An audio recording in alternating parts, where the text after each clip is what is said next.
Me encuentro en el libro de San Lucas, en el capítulo 2 y el verso 40. Hablando acerca de la niñez de Cristo, la palabra de Dios dice: y el niño crecía y se fortalecía y se llenaba de sabiduría, y la gracia, o sea, la aceptación de Dios, era sobre él. Y esto es ratificado por el verso 52. Y Jesús crecía en sabiduría y en estatura, en gracia para con Dios y los hombres. Cuán importante, tome nota por favor. La educación de Jesús como una enseñanza, un ejemplo acerca de lo que debe ser la educación para nuestros hijos, debe ocupar el primer lugar. Más que prepararlos para este mundo académicamente, la preparación debe ser en primer lugar para que sean aceptados por el Señor, que sea del agrado de Dios, de acuerdo a la voluntad del Señor. La pregunta es: ¿por qué razón? Esta semana el estudio se titula Cristo en el crisol. Quizás un poco extraño para mí el título, porque Cristo no necesitó ser depurado de acuerdo al concepto de crisol, pero sí necesitó ser preparado para el sufrimiento que inevitablemente él tendría que padecer, porque tenía un plan y una misión. Fue preparado para ser nuestro Salvador.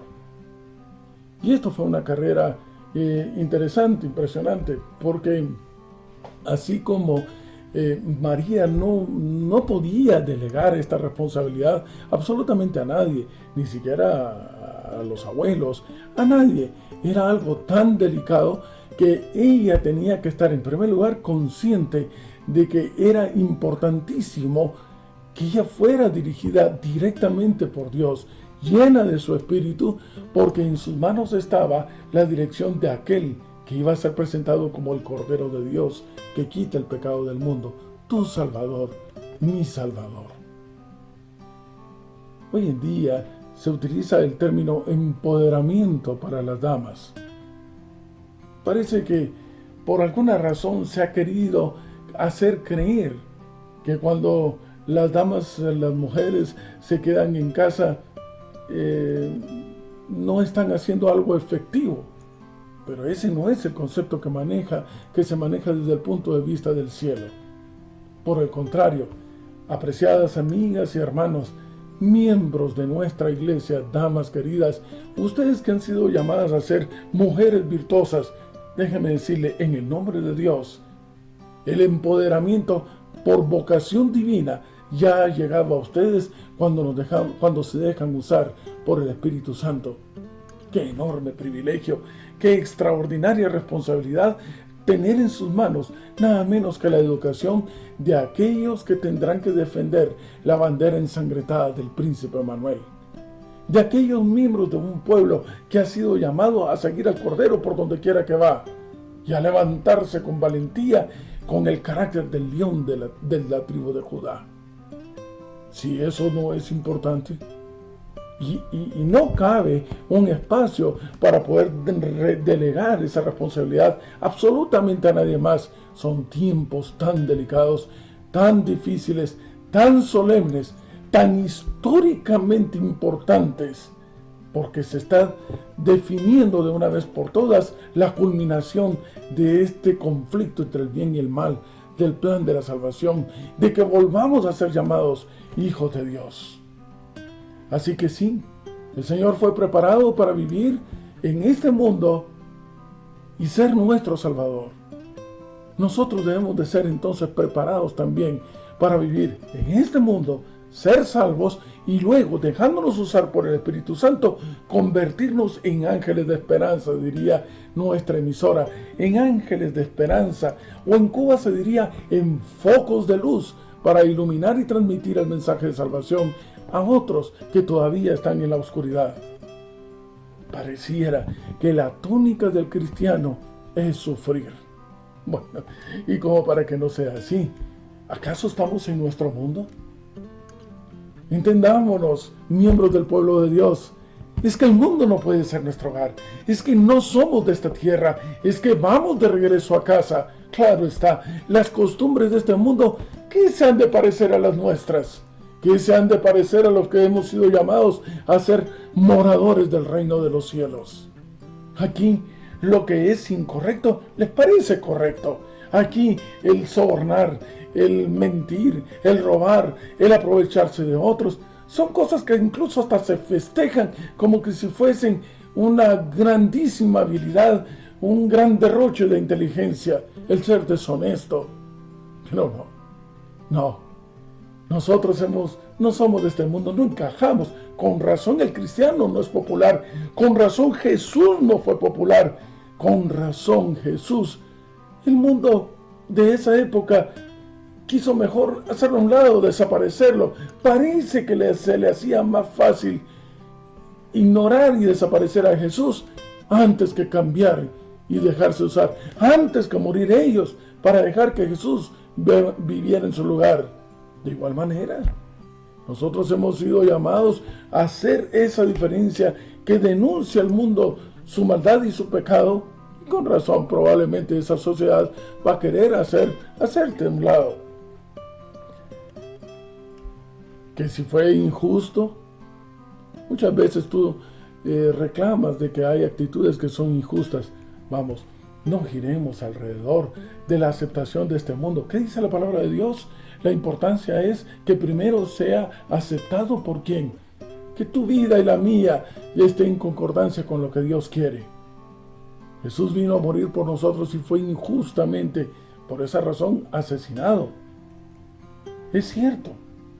Nos acusan, es en vano, hablarán quizás mentiras acerca de nosotros, pero no importa. No es este nuestro mundo. Hoy en día se requiere fe para creer en el Señor. Algunos dicen equivocadamente, mira hermano, es que en aquella época tan fácil que era seguir a Jesús porque pues se le veía hacer los milagros, se le veía curar a las personas. ¿Quién no iba a creer de que era el Hijo de Dios? Momento, los milagros no han dejado de desaparecer. Los milagros siguen siendo continuos en cada una de nuestras, pero acostumbrémonos a verlos, veámoslo en nuestros hijos, en nuestra familia. Yo creo que honestamente era más difícil creer en Jesús como el Hijo de Dios en aquella época. Imagínese usted, ¿quién va a pensar que el que se está amistando con prostitutas, con vulgares pescadores, con ignorantes, con lo peor de la sociedad, ese que va con una cruz a cuestas hacia el Calvario, que va desnudo? Y necesitabas cerrar tus ojos, decíamos, cerrar los oídos, no escuchar las denuncias que estaban hablando acerca del Señor, ni siquiera tocarlo, no verlo, no creer lo que era tan evidente, para creer que ese moribundo, que ese que iba a ser ejecutado, que ese condenado a muerte, era tu Salvador y mi Salvador. ¡Qué fe tan extraordinaria entonces el del ladrón en la cruz! Negando lo que sus ojos miraban por medio de la fe, esos ojos que pone solamente el Espíritu que inunda nuestro corazón, pudo encontrar en aquel que moría a su lado a la fuente de la vida y a su única opción también de vida eterna y de salvación. Jesús sufre porque sufrió, y sufrió no por él, sufrió por ti. De tal manera nos amó. Qué noche aquella en el Getsemaní. Una noche tan terrible, tan angustiosa, porque yo puedo imaginar la escena, realmente una noche tan oscura, no se miraba la luz de la luna. Qué terrible poder imaginar en el caso de Jesús que quiere salvarte a ti, quiere ser mi expiación. Pero hay alguien que está al lado de él, el enemigo, que le está diciendo cuáles son tus errores y cuáles son los míos. Tal vez eso no sería gran cosa si fuera mentira. El problema es que eso es cierto. Si alguna vez el diablo dijo una verdad, fue cuando habló acerca de tu vida y de la mía. Y le dijo exactamente todos tus errores. Y quizás entonces se burlaba del Señor diciendo, ¿qué? ¿Vas a morir por Carlos? Por favor. Si Él no va a apreciar tu sacrificio. Pero bendito y alabado sea el nombre de Dios, porque en el momento más culminante, sudando gotas como de sangre, se abren los cielos y viajando 2000 años en el futuro, al 2022, me encuentra a mí y te encuentra a ti estudiando cada día como es Él, preparándonos para volver a casa, viendo que sí hay una opción de que apreciemos su sacrificio en el Calvario, y entonces concluye: no, yo sí voy al Calvario, yo sí voy a morir por Él, yo sí voy a dar esa opción, yo sí creo que cuando Él sepa que lo dejé todo por amor a Él, para que de nuevo volviera a estar conmigo y fuese llamado hijo mío, entonces, no es posible que me dé la espalda. Tendrá que aceptarme, tendrá la necesidad de aceptarme. Morirá Él para que viva yo en su lugar. Qué esperanza y qué fe también la que tuvo Jesús en ti y en mí. No es menos que la fe que nosotros tenemos que tener en el Señor. Así que su amor por nosotros hizo que se sacrificara para que nosotros pudiésemos volver a casa.